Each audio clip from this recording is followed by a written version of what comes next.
Good afternoon. আজকে চলে এলাম আরেকটা মিনি ব্লগ নিয়ে। তো আজকে হলো সানডে আর বাজে এখন 1:30। তো আজকে আমাদের স্নান খাওয়া দাওয়া সববার কমপ্লিট, মানে বিনিকেও খাওয়ানো হয়ে গেছে। তার কারণ বিনি আজকে অনেকটা সময় ঘুমাচ্ছিল সকালবেলা, তো আমি সেই সময় স্নান করে নিই। নাহলে রোজ স্নান করতে করতে প্রায় 2:30, 3টে, 3:30, একদিন 4টেও বেজে যায়।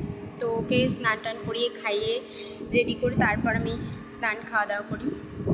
তো আজকে যেহেতু একটু ঘুমাচ্ছিল আর আমি অনেক সকাল সকাল স্নান করে নিয়েছি, তো আজকে সব কিছু হয়ে গেছে। তোমাদের একটা জিনিস দেখাই।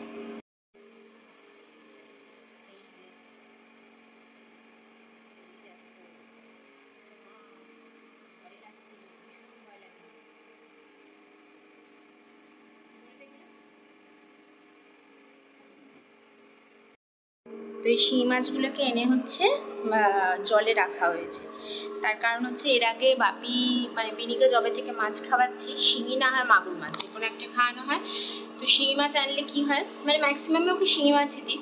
তো শিঙি মাছ আনলে কি হয়, যদি একটা বড় শিঙি মাছ আনে, বাপি হয়তো খেলো আর বাপির যদি ডিউটি থাকে বাপি খায় না, আমি তো খাই না, একদমই পছন্দ করি না, মা হয়তো একটু একটু খায়। তো সেক্ষেত্রে কি হয়, ফ্রিজারে হয়তো রেখে পরের দিন মাছটা দিচ্ছি। তো ফ্রিজে এই জ্যান্ত মাছগুলো রেখে দেওয়ার কোনো মানেই হয় না। তো সেক্ষেত্রে কি হয়, মাছটা খুব শক্ত হয়ে যায়, বাচ্চাদের কিন্তু খেতে অসুবিধা হয় যাদের দাঁত নেই।